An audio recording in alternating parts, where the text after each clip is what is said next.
Bueno, vamos a hacer nuestra retroalimentación. Bueno, ya iniciamos entonces la parte B, podríamos decir, del capítulo número 14, que se encuentra en 14.6. Dice, vi volar por en medio del cielo a otro ángel que tenía el evangelio eterno, para predicarlo a los moradores de la tierra, a toda nación, tribu, lengua y pueblo, diciendo a gran voz, temed a Dios y dadle gloria, porque la hora de su juicio ha llegado, y adorad a aquel que hizo el cielo y la tierra, el mar y las fuentes de las aguas. Bueno, muy bien. Abrimos un nuevo panorama maravilloso. Dios aquí nos va a enseñar muchas cosas muy especiales, como todo lo que estamos viendo. Y lo más importante es que todas estas cosas han de encajar en lo que venimos trabajando de distintas maneras y de distintos ángulos.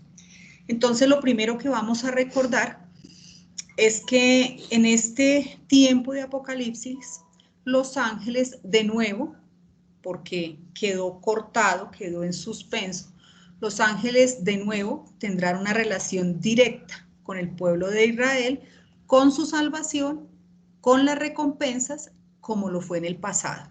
Es muy importante entender que Israel y los ángeles tienen un caminar juntos desde siempre.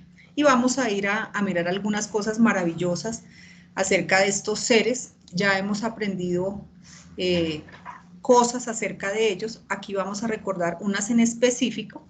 Y dice lo siguiente, en la versión Dios habla hoy, dice en Hebreos 1:14. ¿No son todos espíritus ministradores enviados para servicio a favor de los que serán herederos de la salvación? En Salmos 91:11, pues a sus ángeles mandará acerca de ti, que te guarden en todos tus caminos. En Salmos 103:20, bendecid a Jehová vosotros sus ángeles, poderosos en fortaleza, que ejecutáis su palabra, obedeciendo a la voz de su precepto.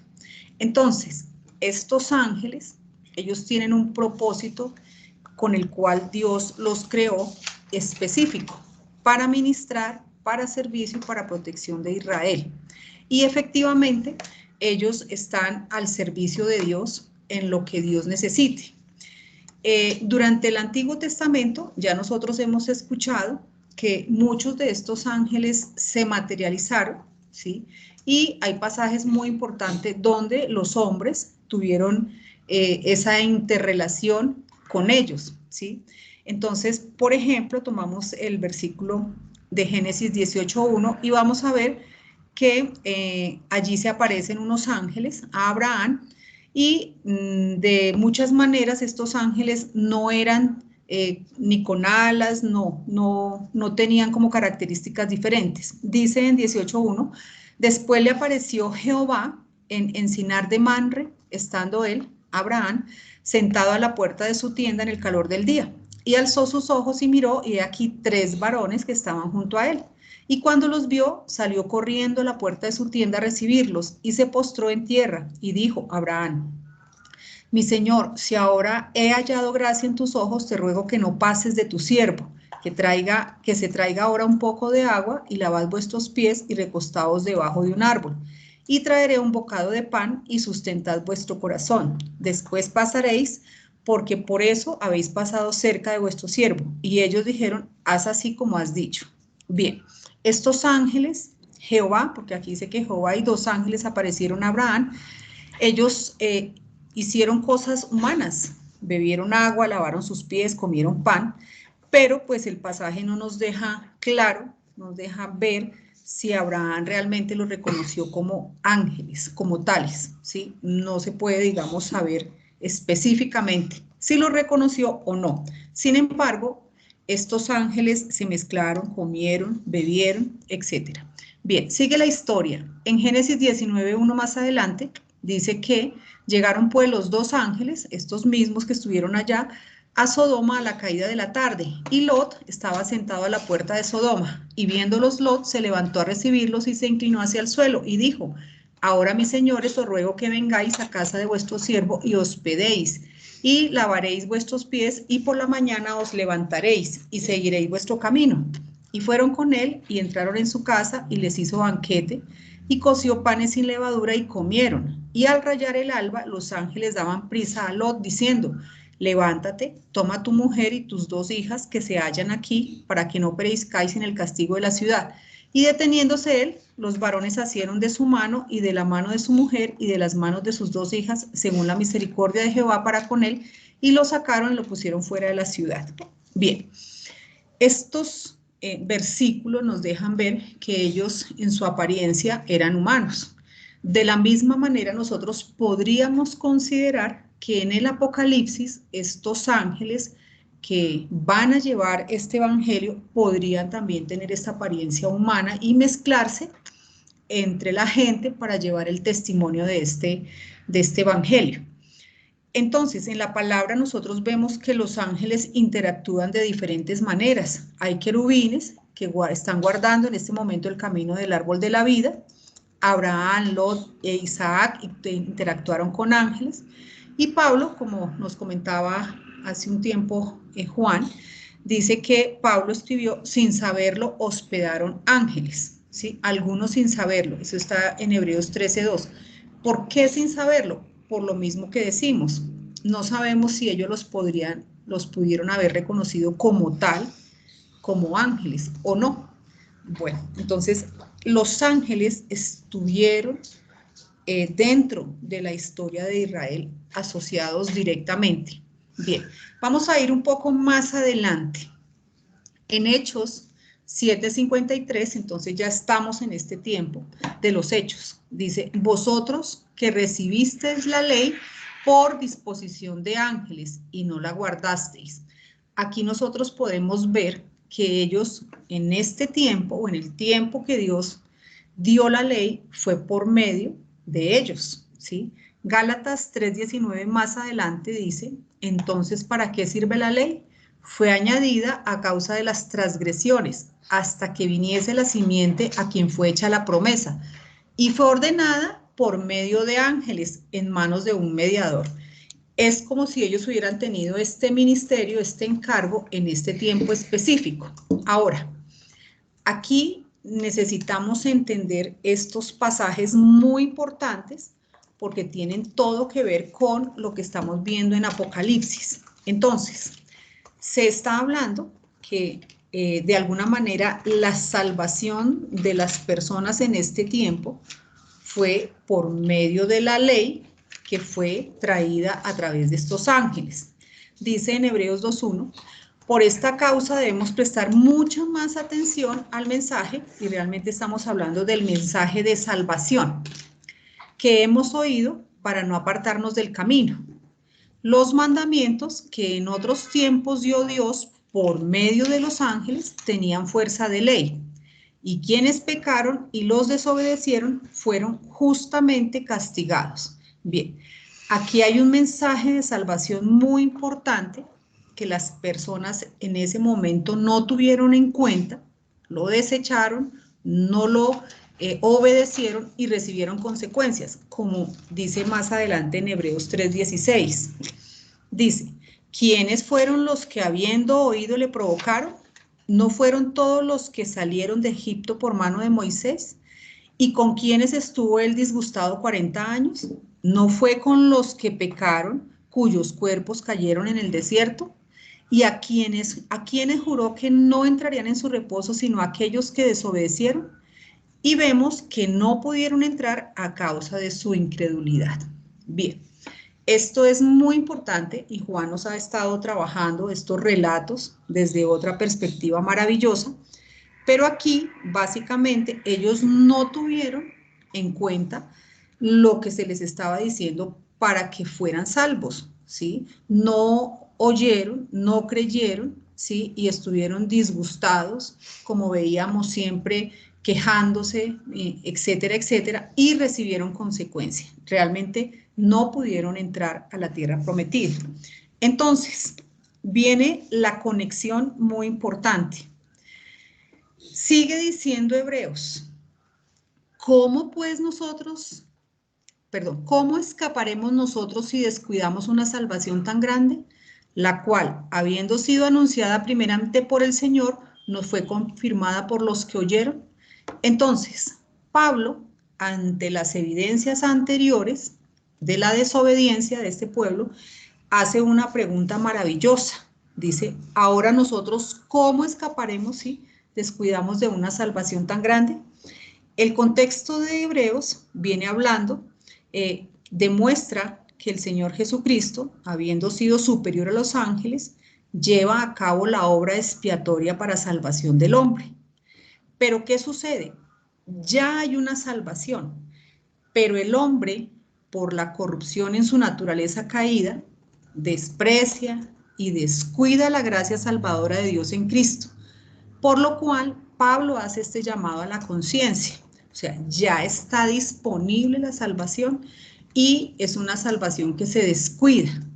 En Romanos 5:6 dice, porque Cristo, cuando aún éramos débiles, a su tiempo murió por los impíos, mas Dios muestra su amor para con nosotros en que siendo aún pecadores, Cristo murió por nosotros.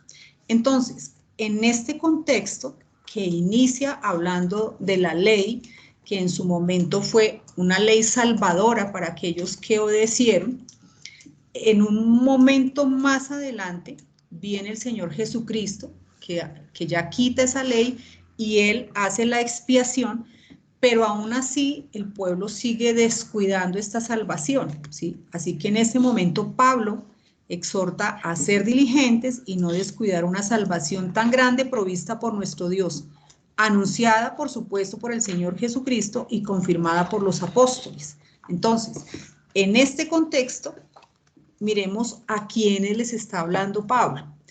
Aquí es importante tener el hecho total, el contexto total. Pablo se encuentra en el momento en que está disponible que el pueblo se arrepienta como nación y está exhortando a que no descuiden, ¿sí? A que se acuerden de que hay una salvación disponible, que ya está lista, que no es sino tomarla. Pero al mismo tiempo, ¿sí? Recordemos que Dios, por supuesto, y Pablo esperaban que el pueblo se arrepintiera. Entonces, esta salvación no solamente la estaba hablando para ese día y hora, sino también se estaba extendiendo Pablo a la siguiente administración, que era Apocalipsis. Importante que nosotros recordemos que hasta ese momento nosotros no existíamos.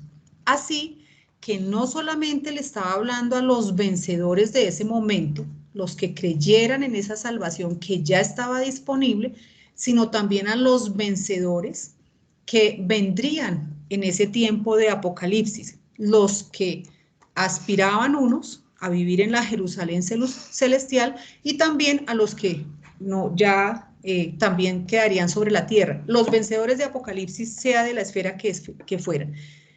Era la exhortación, un aviso, el aviso de una salvación tan grande era necesario. ¿Por qué? Por causa de que no adoraran a la bestia en el futuro. Entonces, fíjense que todo esto tiene conexión.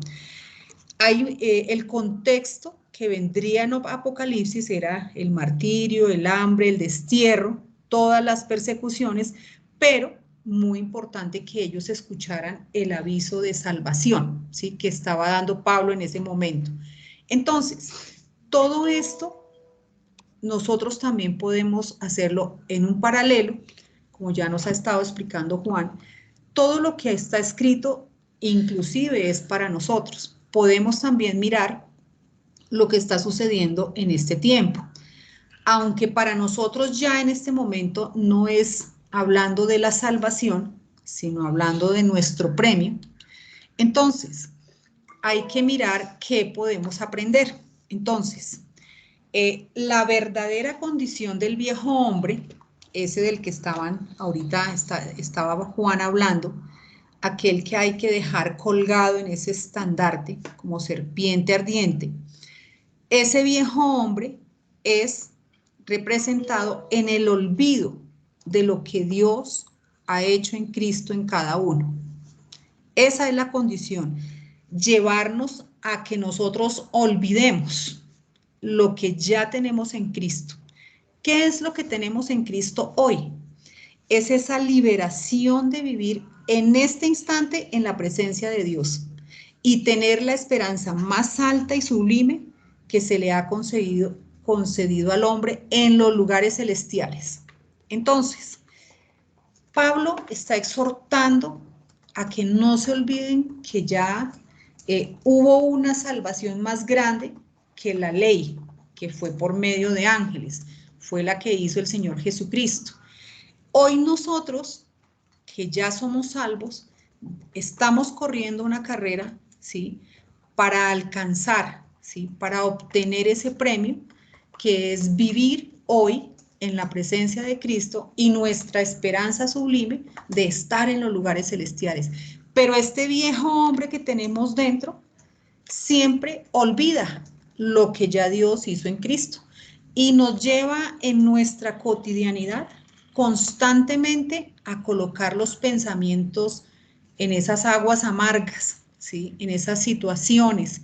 Y peor aún, cuando en esas situaciones nosotros dudamos si efectivamente Dios está con nosotros. O sea, ese es el punto donde el viejo hombre quiere tenernos, en que nosotros olvidemos, así como estos hombres que recibieron en su momento consecuencias por desobedecer lo que se les decía, nosotros podemos perder nuestro premio.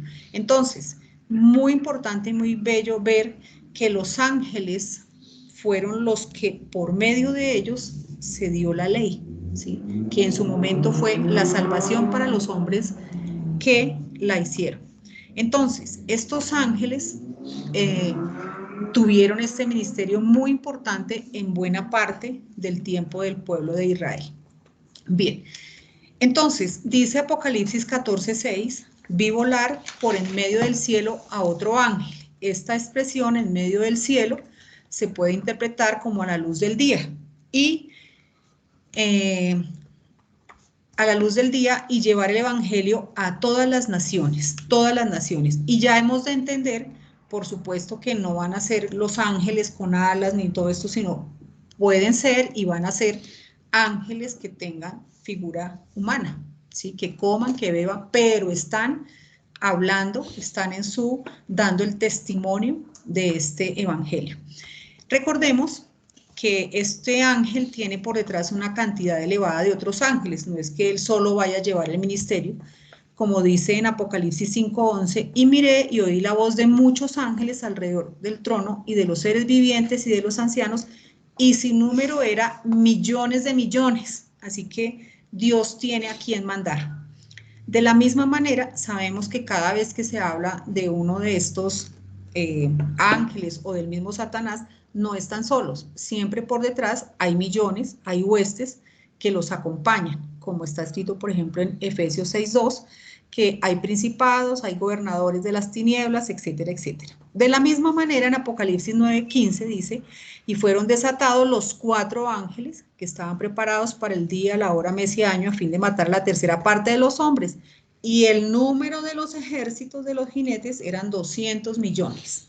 Pero Dios tiene millones de millones. Entonces, este ministerio va a ser anunciado por muchos ángeles, los que sean necesarios, para que en este tiempo tan difícil, donde va a ser lo más terrible de la humanidad, haya un testimonio de salvación. Bien. ¿Cuál es el evangelio eterno que será proclamado? Bueno, aquí nos tenemos que ir concentrando, puesto que hay una información muy importante. Bien, la palabra evangelio, dice Bain, es la palabra griega 2098, evangelión, y en el Nuevo Testamento denota las buenas nuevas. En este caso, el Nuevo Testamento dice las buenas nuevas del reino de Dios y de la salvación a través de Cristo, que debe ser recibida por la fe, muy importante. Estamos ubicados en el Nuevo Testamento aquí, sobre la base de su muerte expiatoria, su sepultura, su resurrección y ascensión.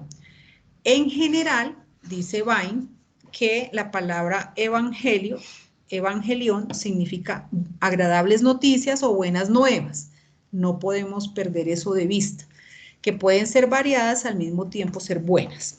Bien, los evangelios se han predicado y se predican de acuerdo a las dispensaciones en que se encuentran los hombres. Vamos a hablar de este tiempo. Recordemos que en el presente tiempo están corriendo en paralelo el Evangelio del Reino, el Evangelio de la gracia de Dios y el Evangelio de las inescrutables riquezas de Cristo. Recordemos que ahora mismo somos distintas compañías las que estamos en distintos, digamos, creencias. Unos están creyendo por esta Jerusalén, por el rapto. Nosotros estamos esperando nuestra manifestación en gloria con el Señor Jesucristo. Así que hay distintos evangelios, pero todos traen muy buenas noticias. En Hechos 20:24 se nombra el Evangelio de la gracia de Dios. En Efesios hablamos de nuestro Evangelio, que son las inescrutables riquezas de Cristo, que cada día estamos encontrando más y más riquezas que trae ese Cristo. Bien, el Evangelio del Reino, que ha sido, digamos, el Evangelio que ha sido predicado para Israel. Recordemos que fue predicado por Juan el Bautista, el Señor Jesucristo, arrepentidos, ¿sí? Por Pedro, por Pablo, y por Pablo, pues en su momento, cuando el tiempo de Hechos, que estaba disponible que el pueblo de Israel como nación se arrepintiera. Esto está registrado, por ejemplo, en Mateo 4:23, y recorrió Jesús toda Galilea enseñando en las sinagogas de ellos el Evangelio del Reino y sanando toda enfermedad y toda dolencia. Hechos, en el tiempo, pero cuando creyeron a Felipe, que anunciaba el Evangelio del Reino de Dios y el nombre de Jesucristo, se bautizaban hombres y mujeres. En Mateo 24:14, y será predicado este Evangelio del Reino en todo el mundo, para testimonio a todas las naciones, y entonces vendrá el fin. Bien, Bulliger dice lo siguiente, que este Evangelio del Reino será predicado hasta que inicie la gran tribulación, solo hasta este punto, y después será sustituido por el Evangelio eterno, ¿sí? Porque las condiciones van a cambiar drásticamente y será un tiempo breve, ¿sí? Donde vamos a ver que la gente no va a poder tomar ese testimonio como nosotros hoy, leer las escrituras, no podrá, porque los tiempos van a ser muy difíciles. El diablo, con todas sus huestes, acá mismo en la tierra, los ayes, los juicios. Entonces, este evangelio del reino quedará atrás y vendrá el evangelio eterno. Bien. Bueno, vamos a iniciar acá algo muy importante. Ya en algún momento hemos tenido otras enseñanzas. El propósito de esta noche es que nosotros primero le pidamos a Dios que nos ayude a desaprender, y va a ser un poco difícil, puesto que esta palabra eterno, por siempre, por los siglos, sempiterno, ha estado en nuestro ser de una forma, y de aquí en adelante el propósito es que nosotros podamos ir colocando la definición correcta en todas las cosas que vayamos viendo, porque desafortunadamente, pues, de nuevo, ha habido una mala traducción y esto hace que la palabra se contradiga. Entonces, hemos de tener mucho cuidado. Bien, la palabra eterno se ha traducido erróneamente, ya que su definición depende del punto de vista del traductor. Y miren lo que suponen estos traductores. Ellos hablan que la palabra eterno, por siempre, para siempre, por los siglos, es un tiempo que supone sin principio ni fin. Y eso lo tenemos, mejor dicho, inserto. Cuando alguien dice, no, por siempre, entonces uno dice, eso no tuvo comienzo y no tiene fin. Bien. Versículos como los siguientes que voy a leer, pues están totalmente inmersos, y más que de pronto en la época de la Inquisición los utilizaban mucho, las llamas de fuego eternas. Bien, Mateo 25:41 dice lo siguiente: entonces dirá también a los de la izquierda, apartaos de mí, malditos, al fuego eterno preparado para el diablo y sus ángeles. Apocalipsis 20:10, y el diablo que los engañaba fue lanzado en el lago de fuego y azufre, donde estaban la bestia y el falso profeta, y serán atormentados día y noche por los siglos de los siglos. Y aquí aparece la palabra griega aion, una edad. Bueno, vamos a ver. Bien, entonces, aquí en la palabra hay innumerables versículos donde nosotros hemos escuchado eterno, por siempre, y más en cuanto a las llamas del fuego y de pronto el purgatorio eterno, todo este tipo de cosas que a veces ni están en la palabra, pero eso está, digamos, en nuestra mente. Bien, estos versículos confunden a las personas creyentes o no, ¿sí? ¿Por qué? Pues la muerte, las llamas de fuego que atormentarán eternamente por los siglos de los siglos para siempre, serían en este contexto permanentes. Es decir, efectivamente, según lo que dicen ellos, no tendrían principio ni fin. Eso es lo que dicen ellos, los traductores. Por lo cual, habría una contradicción total en la palabra de Dios. Pues todo lo que ofende, el pecado, Satanás y sus huestes, la muerte, todo lo que ofende, dice Dios que será destruido en el lago de fuego. En una palabra, van a desaparecer. Y esto es contrario a lo que acabamos de leer.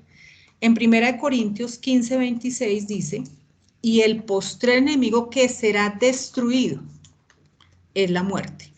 Entonces, la palabra destruido, la palabra griega 2673, katargeo, literalmente significa reducir a inactividad.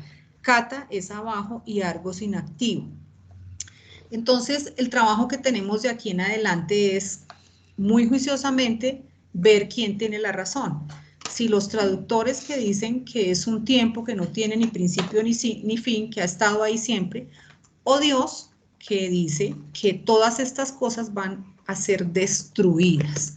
Y esto es algo totalmente diferente, porque lo que Dios está diciendo es que el diablo no va a ser eternamente castigado en el lago de azufre, sino que va a ser destruido. Que la muerte no va a estar eternamente ahí, no, que va a ser destruida y así cada cosa.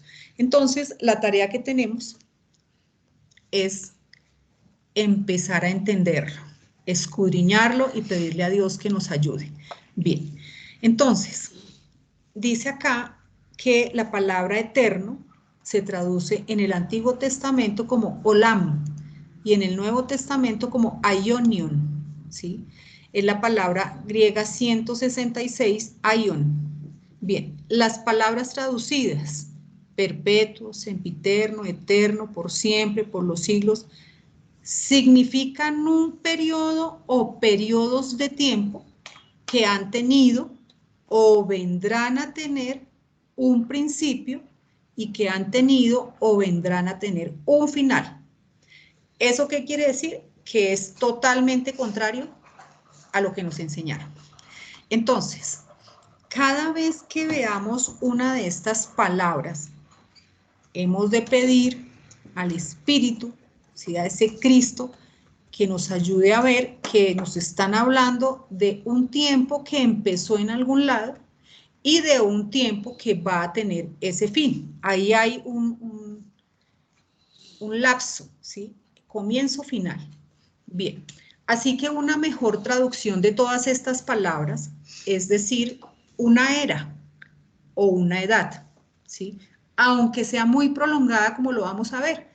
Pueda que haya una era que dure mucho, pero es una era que tiene comienzo y tiene fin. Bien, para poderlo ir llevando mejor en nuestra mente y que esta noche se quede ahí, lo más cercano que tenemos nosotros en la cotidianidad, que lo hemos trabajado, lo vivimos y lo conocemos de alguna forma, es un ejemplo en la división de las eras geológicas de la Tierra. Por supuesto, sabemos que esto lo hicieron los científicos sin tener en cuenta a Dios y su palabra, pero por ahora es para tener la idea de que es eterno. Algo eterno es una era, es decir, tuvo un comienzo. Por ejemplo, como los científicos dicen, que esto sabemos pues que tenemos que entrar a estudiar porque aquí lo que están relatando es Génesis 1:2. Bien, entonces para ellos la tierra comienza con una era, tiene unas características específicas, bueno, la tierra inicia, en fin, y termina. ¿Por qué termina? Porque cambian las condiciones, por ejemplo. Entonces, la primera era la llaman paleozoica y allá nos hacen dibujos y nos hacen volcanes y que la Tierra se calentó y se enfrió, pero bueno. Más adelante cambiaron estas condiciones y comienza otra era, que es la mesozoica. Entonces ya empiezan, según ellos, los animalitos, etcétera. Empieza y termina y hay otra era, que es la cenozoica, y hay otra era, que es, esto lo tenemos nosotros claro. Sabemos que la ciencia ha dividido según unas características específicas, y era significa algo que tiene un comienzo y algo que tiene un final. De la misma manera, la palabra eterno, aion, tiene un comienzo y tiene un final. Y es importante que nosotros ahora empecemos a asimilarlo para cada vez que lo veamos en la palabra, ¿sí? Traduzca algo que comienza y algo que termina. Bien, de aquí en adelante entonces vamos a ver ejemplos, distintos ejemplos que hay en la palabra acerca de cómo, por ejemplo, Charles Welch trabaja algunos versículos mostrando lo que dice y mirando cómo debería ser una mejor traducción. Pues nos va a costar un poquito, pero pues igual lo vamos a hacer con la ayuda de Dios. Entonces, por ahora vamos a dejar aquí. Esto es lo que tenía para compartir el día de hoy. Entonces, bien, Juan. Sí, es perfecto. Un término tan importante como este, pues es genial que con la iluminación del Espíritu, pues vayamos teniendo un entendimiento, porque fíjate, tal vez nosotros no, tal vez por la gracia de nuestro Dios vinimos a saber que todo aquel que en Él cree no se pierda, mas tenga vida eterna. Así que digamos que no hemos sufrido las embestidas de esta mala doctrina que surgieron muchas de ellas en la edad de las tinieblas, en la Edad Media, y que servía para tener sujeto a todo el pueblo, pagando sus impuestos a la iglesia, que era quien los recibía, confrontándolos con el tormento eterno, el fuego eterno. Y fíjate, yo te puedo decir que había personas de todos los cuadrantes, de la alta y baja clase, que vivieron toda la vida atormentados con esta idea. No, nuestro Dios no es mucho más misericordioso de lo que nosotros podemos pensar, es mucho más amoroso. Ya hemos visto que la salvación ocupa una extensión mucho más grande, que ciertamente hay muchos avisos en la Escritura para los vencedores, que son ciertamente, lo hemos visto en varias sesiones, en estas reuniones, los que han creído a Dios, sabiendo que en su vieja naturaleza no hay nada de bueno, así sea educada o así sea pervertida, nada de bueno hay en ella, y además más fácilmente se pasa uno pervertido, porque se admite más fácilmente que aquel que es instruido y educado y ha sido llevado a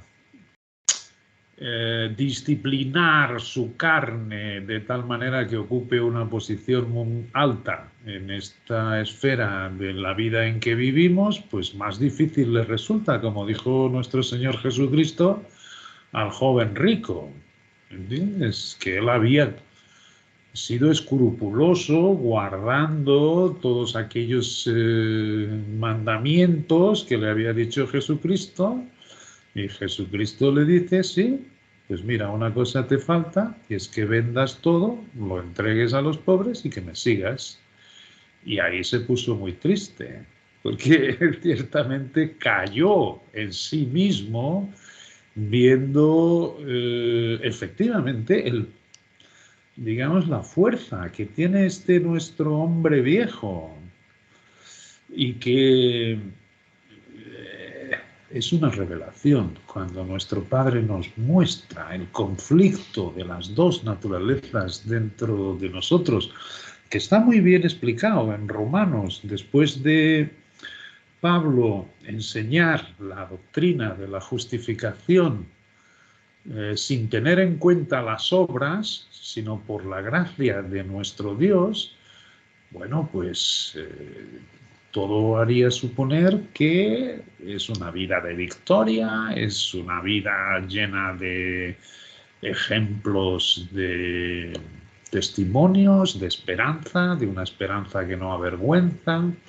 Sin embargo, después entra el capítulo 7 y nos viene a poner muy claro que él encuentra otra ley dentro de él, y que se revela.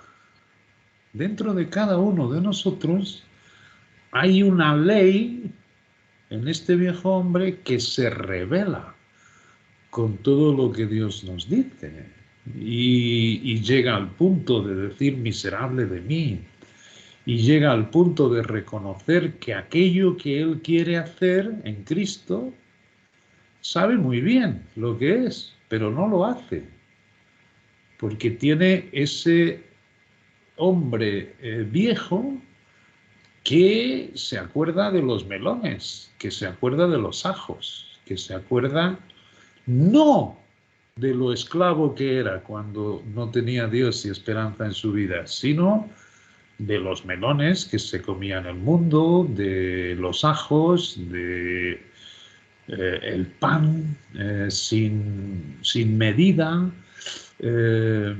Fíjate, este es el poder que tiene la carne. El poder que tiene la carne es inducirnos a las cosas deseables del mundo. Y lo que hace es atenuar o quitarnos de los ojos aquello que ha hecho Dios enviando lo más precioso que tenía para volvernos a tener en sus brazos. Y este conflicto es mucho más real de lo que pensamos, precisamente porque pensamos como Saúl cuando le dijo Dios que fuese y destruyese a Amalek y que no se apiadase de nada de él y que destruyese todo, que no dejase nada, literalmente, lo cual es una figura de nuestro viejo hombre. Pero después de derrotar a Amalek, el profeta se presenta y le dice, ¿pero qué es esto que has hecho? Ah, mira, hemos vencido a Amalek. Y el profeta le pregunta, y bueno, ¿y qué es este balido de ovejas y de vacas que yo escucho? Ah, bueno, porque el pueblo libró a toda cosa buena, a lo mejor de las vacas, lo mejor de las ovejas y al rey, Agag. Efectivamente, nosotros también hacemos esto, pensamos que no puede ser. Yo tengo cosas buenas en mi vida, yo me puedo proponer quedarme firme a Dios y entonces me vuelvo un escrupuloso de la ley y soy cuidadoso para que no me contamine con pecado ninguno y que yo no soy como aquellos en aquella parábola que se encontró Jesucristo a uno que estaba en el último de la fila y en el templo y solo se daba golpes diciendo que Dios tuviese misericordia de él. Y había otro que estaba en los primeros asientos y decía, te doy gracias, Dios, porque yo no soy como aquel.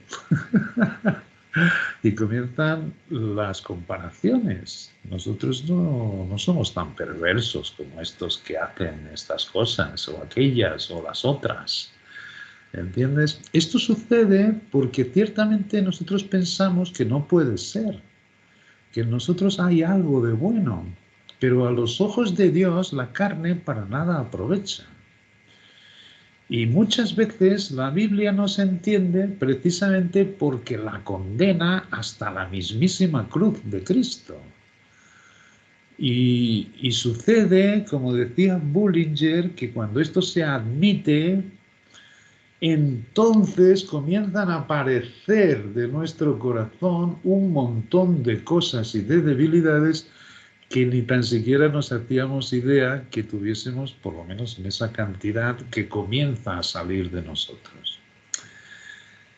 Bueno, esto sería una agonía,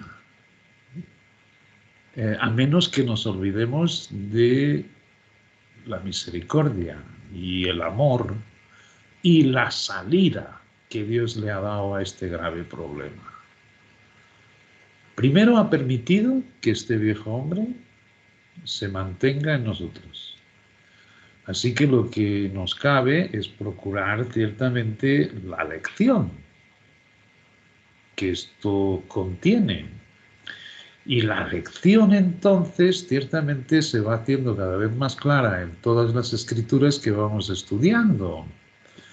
Y vamos viendo los tipos y las figuras, como vamos viendo en el libro del Apocalipsis, de los escenarios que ahí vienen.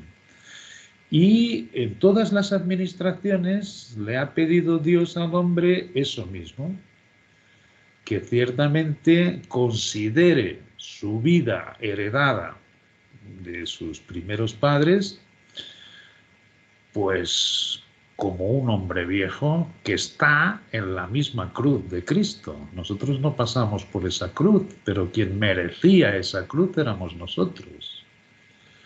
Lo que sí que podemos apropiarnos es de la destrucción que ahí causó, de la destrucción que tuvo el cuerpo de nuestro Señor Jesucristo, así de desfigurada se quedó nuestra carne. Y esto nos lo muestra pues de muchas maneras. Esta semana, como os digo, esto es como el maná, que tomamos nuestra porción diaria y no tratamos de acumular muchas cosas más, porque entonces se vuelve una confusión. Vamos asimilando y digiriendo aquello que Dios nos da y Él produce en nosotros el crecimiento espiritual. Y entonces, bueno, pues en esta semana ciertamente hemos visto el tipo, los que hayáis recibido este trabajo de Amalek, y cómo es figura de la carne. Y es maravilloso porque ahí nuestro Dios se revela con un título que es Jehová mi estandarte. Jehová mi estandarte. En relación con Amalek, que es un tipo de la carne, Dios se revela como Dios mi estandarte. Y esta palabra estandarte viene efectivamente en una historia similar al relato donde aparece este título, Dios es mi estandarte, que es justo después de las murmuraciones de Israel contra Dios y contra Moisés. Fíjate, Israel había sido testigo de cómo Dios había abierto el Mar Rojo, que efectivamente tiene que ver también con nosotros. El Mar Rojo es la figura de la sangre derramada de nuestro Señor Jesucristo. Ese acto que Él llevó a la cruz abrió un camino para nosotros pasar por lo seco, que nuestros enemigos, queriendo hacer lo mismo, esas aguas se cerraron, y ciertamente es un presagio del fin, de lo que va a ocurrir. Ocurrió con las huestes del faraón y ocurrirá efectivamente con la destrucción en el lago de fuego de las huestes satánicas. Bueno, pues un pueblo que había asistido históricamente y realmente a ese acontecimiento y que disfrutaron cantando y bailando toda una noche, pues comenzó a murmurar cuando llegaron a las aguas amargas de Mara. En el primer obstáculo que aparece, y este primer obstáculo sin duda ninguna que se puede asimilar con este primer obstáculo de nuestro viejo hombre, que 3 días después de haber sido incluidos en esta gran salvación, pues ¿qué hemos de beber? ¿Para qué nos ha sacado de Egipto y del mundo para vivir de esta manera? Y tuvieron que meter el árbol, que también se traduce en las versiones inglesas, el madero otra vez, y esas aguas se volvieron dulces, que es otra vez el efecto de la cruz. Asimismo. Bueno, esto se vuelve a repetir y están en Refidim, donde hay otra vez la falta de agua y Dios le manda a golpear la roca de donde salen las aguas y bebe Israel. Pero Israel, después de ver todo esto, después de tener la columna de nube y la columna de fuego en la presencia de nuestro Dios, en estos dos símbolos con él, que los guiaba en el camino hasta la tierra prometida, siguen murmurando con él. Y siguen murmurando con él de tal manera que aparecen las serpientes. Y estas serpientes, entonces, para atenuarla, es como Dios dice a Moisés, que en una asta, en un poste, y esta es la palabra estandarte, coloque allí una serpiente ardiente que él hiciese.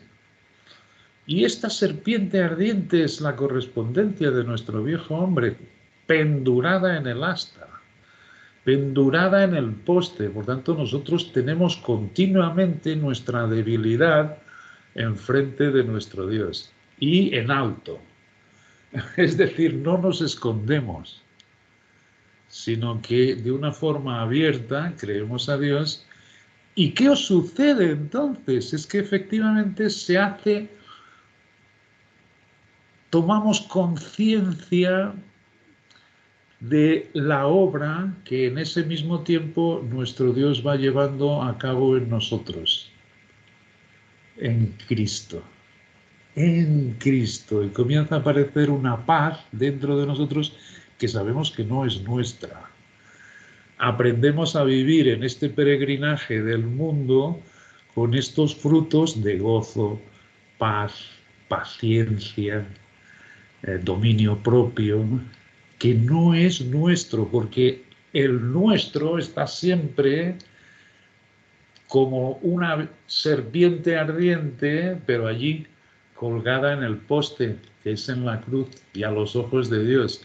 Y ahí es donde Dios la quiere ver. Y entonces no nos pican. Ya no nos pica, ya no nos hace volvernos para atrás.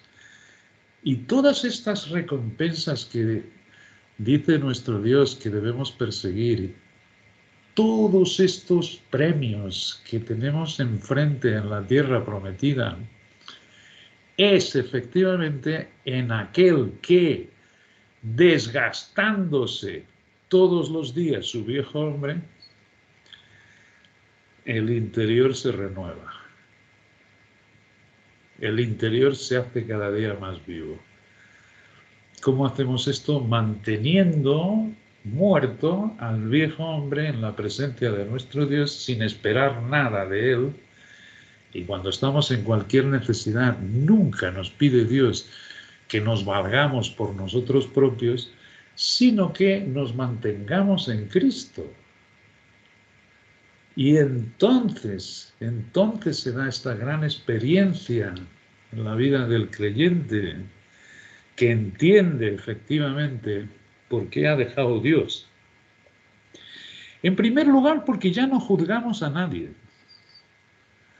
En primer lugar, porque vemos a los ojos de los hombres al más santo y lo tenemos igual de inmundo que el de la serpiente que está colgada en el estandarte. ni tampoco acusamos a nadie diciendo que es tan bajo, porque efectivamente lo tenemos en la consideración de todo lo que es carne, como la serpiente ardiente que tenemos nuestra, pendurada en el poste, en Jehová el estandarte. Y así no te pica, es decir, así no te hace volverte para atrás, que es lo que le ocurrió a Egipto, por muchas señales que viese, por muchas maravillas que nuestro Dios le mostrase, por mucho que le diese el maná diario para mantenerlo con sus básicas necesidades totalmente suplidas. Lo único que tenían que andar era 2 meses y encontrarse en la tierra prometida. Bueno, pues este es el símil de nuestro Dios. Efectivamente, somos salvos, somos de un llamamiento, y esto debería saber cada uno cuál es. Sin duda ninguna, yo me fijo en el que estoy plenamente persuadido que es el de los lugares más altos celestiales, del gran secreto que no era conocido. Estoy firme en mi esperanza, que es la epifanía, que es cuando Él se manifieste en gloria. Mi Cristo, mi verdadera vida, donde está mi verdadera vida escondida, de ahí no tires tus ojos. Cuando Él haga su aparición, tú harás esa aparición en gloria. Yo de ahí no me muevo.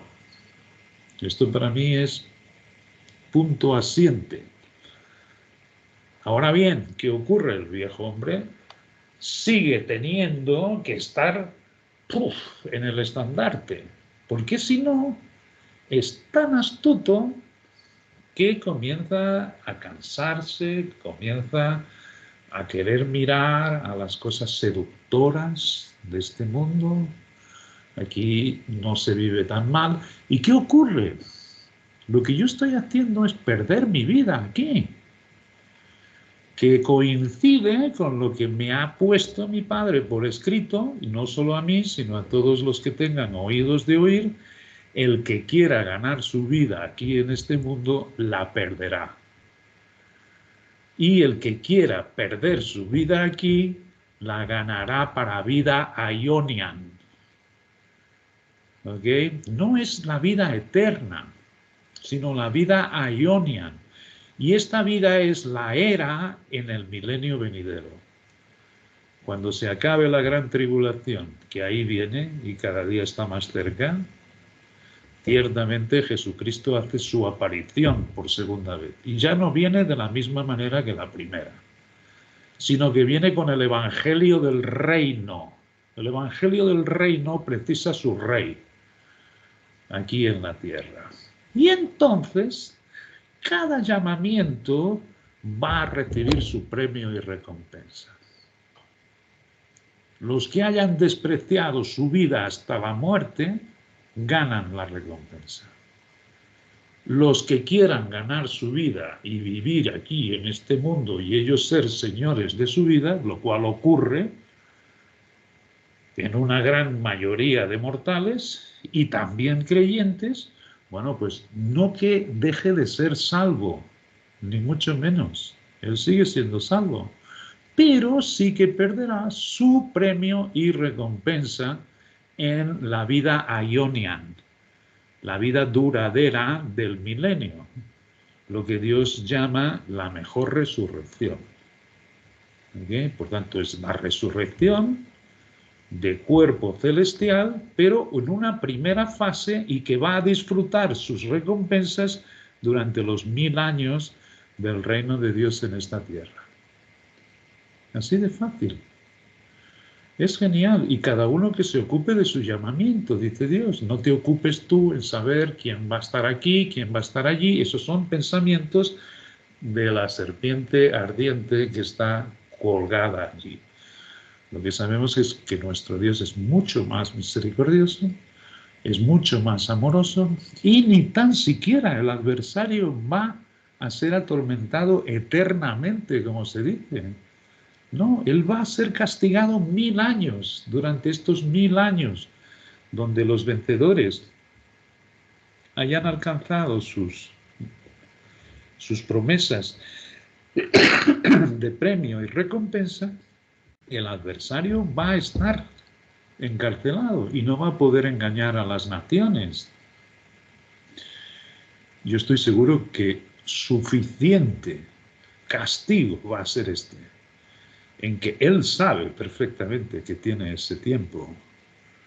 Y para él va a ser horroroso estar en las mazmorras durante 1000 años encerrado, donde no pueda engañar a nadie, a sí mismo. Fíjate, todas estas verdades están escritas y no hemos sido nosotros, si no fuese esta pequeña luz en Cristo, dejando en el estandarte toda nuestra inteligencia, toda nuestra capacidad de entendimiento, todo nuestro esfuerzo por llegar a entenderlo. No, tiene que ser en Cristo. Y tiene que ser una experiencia real y no religiosa. Y esto es Dios a producirla en cada uno. Pero es más real, quiero que entendáis esto, de lo que podemos haber sido influenciados por el mundo. Es decir, la gente habla de Dios como una ayuda, la gente habla de Dios como... Dios se mantiene en su sitio, pero es ciertamente mucho más real. Y esta experiencia de las dos naturalezas en el Hijo de Dios es maravillosa. Y cómo coincide entonces en las Escrituras. Y mejor, cómo se van abriendo las Escrituras. Porque ciertamente nosotros cogemos las Escrituras y vamos leyendo y decimos, esto de alguna manera es un desconcierto. Esto es un desconcierto lo que aquí estoy leyendo. O sea, esto precisa de un concierto por detrás. Es como el que no entiende, como yo, nada de las estrellas. Y miramos y dice Dios que tienen un concierto, pero yo no lo veo. Sin embargo, están perfectamente ubicadas en el sitio cierto y correcto para que no haya caos. Bueno, pues la palabra dice que es más perfecta que sus cielos. Este desconcierto que leemos, naturalmente que tiene que ser el autor de la palabra en Cristo el que nos la va desvendando. Y ciertamente ahí entonces es como hemos dicho, todo lo que nos ha ido enseñando el Espíritu a desaprender literalmente lo que nos dice Pablo, quien crea que sabe algo, no sabe nada como conviene. Por tanto, nosotros tomamos el maná diario. ¿Me entiendes? Nos quedamos vacíos ante Dios, nos quedamos totalmente vacíos para que Él ciertamente nos rellene en Cristo y entonces sus palabras se van abriendo como la roca golpeada, lo cual es una figura de Cristo, la sangre derramada, el camino abierto para la sabiduría de nuestro Dios y no la del mundo. Ahora, si esto no es una experiencia real, no merece la pena. Si esto no es más que una experiencia religiosa, mística, y para unos cuantos, entonces esto no sería... Pero no, nuestro Dios escogió a lo débil del mundo, nuestro Dios escogió a lo menos noble, nuestro Dios escogió a los necios. A estos, ¿por qué? Porque ciertamente admiten esta debilidad de su serpiente ardiente colgada en el estandarte. Así que nuestro Dios es mucho más misericordioso y no hay muerte eterna, va a ser destruida, no hay tormento eterno, van a ser destruidos.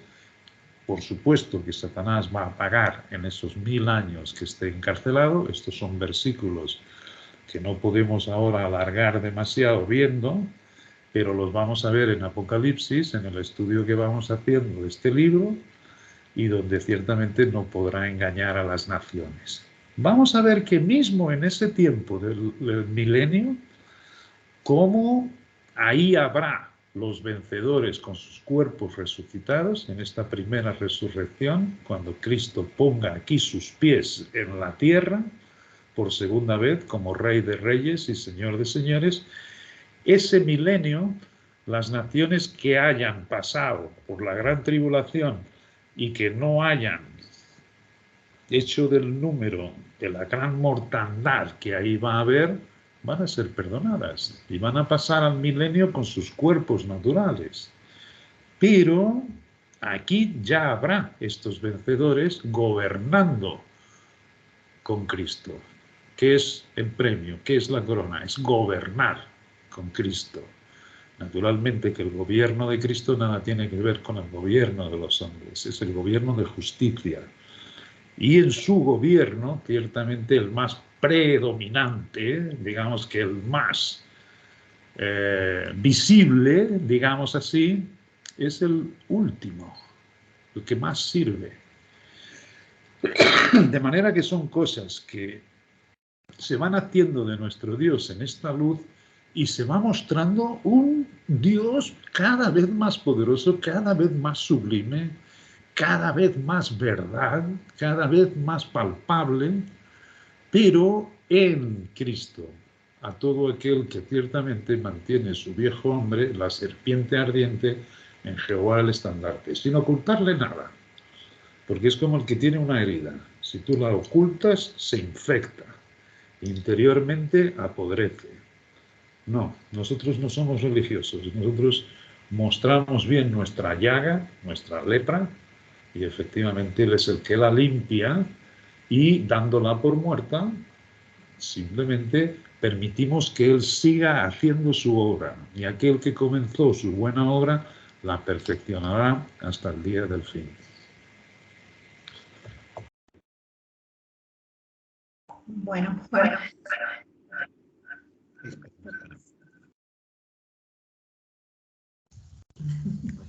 Bueno, Juan, maravilloso. De verdad que esta pequeña luz es una luz que hemos permitido que entre y ha de ser cada uno en esa intimidad con Dios que le permitamos que siga trabajando. Entonces, gracias por todos estos aportes.